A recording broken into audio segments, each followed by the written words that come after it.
خدای پاک جل شانہ د نن زمانہ کې سلطان صلاح الدین ایوبی رحمه الله پیدا کی او سلطان نور الدین زنگی رحمت الله تعالی علیه پیدا کی چې دا پاکان صالحان بادشاہانو مسلمانانو او په اسلام باندې بے ننګ او غیرت کولو. اوس خو ځان ته مسلمان وای د اسلام نه خبر نه ده، ایمان پیژني نه او په ایمان باندې د ایمان په کارونو باندې ننګ نه کوي. تاسو ته پته وي د قرآن پاک معاذ الله توهین شوی ده.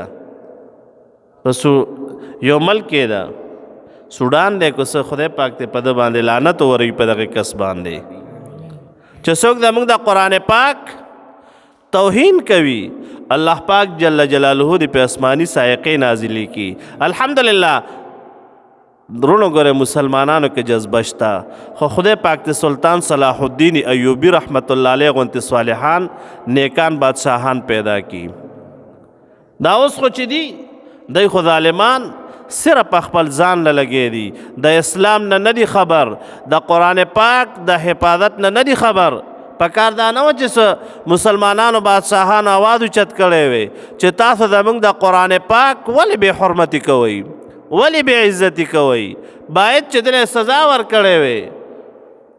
خو وروڼو ډېر کمزوري یو، مسلمانان نن انتهایی کمزوري حالت کې روان دي،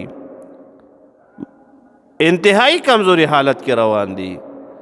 وروڼو هر چا کې غیرت شته، خو په قرآن پاک غیرت پکار ده، په اسلام غیرت پکار ده، په ایمان غیرت پکار ده، په دین باندې غیرت پکار ده. او چې نه تا کې دا غیرت نه وي نو ته بیا د څه مسلمان یې؟ مسلمان خو هلی چې تا کې دا غیرت پیدا شي چې ته په قرآن پاک غیرت وکې، ته په اسلام غیرت وکې، ته د ایمان په کار غیرت وکې، نو خدای پاک جل شانه د نیکان صالحان راولي چې د قرآن پاک په بې حرمتۍ باندې راپاسي، د قرآن پاک عزت کوي، د قرآن پاک نه خبر وي، په قرآن پاک پوهیږي. هغه یې داسې نه خبر نه دي. نو تا مخکې ویلي نو ستا یو وزیرو پاکستان کې قل هو الله احد دا صورت ولا نه ورتلو، څومره تعلیم یې کړی، وزارت یې وی ورسره، او د قرآن پاک د یو مبارک صورت نه نو خبر، هغه نو یاد کړی، نو هغه به د قرآن پاک عزت څو پیژني. لہذا خدای پاک جل شانه د نیکان صالحان بادشاهان راولي.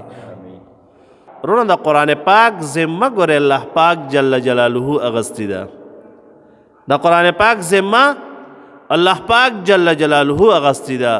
الله پاک جل شانه فرمایي بسم الله الرحمن الرحیم انا نحن نزلنا الذکر و انا له لحافظون. چې موږ دا قرآن پاک نازل کړی ده او د دې قرآن پاک په موږ حفاظت کوو.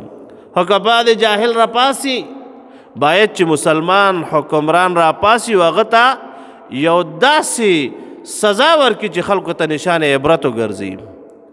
نو دا چا چې د عمل کړی د خدای پاک جل شانه د په آسماني سائقې نازلې کی، او خدای پاک جل شانه د قرآن پاک د احادیث مبارکو او د اهل علمو حفاظت فرمایي، د تمام مسلمانانو الله پاک جل جلاله حفاظت فرمایي.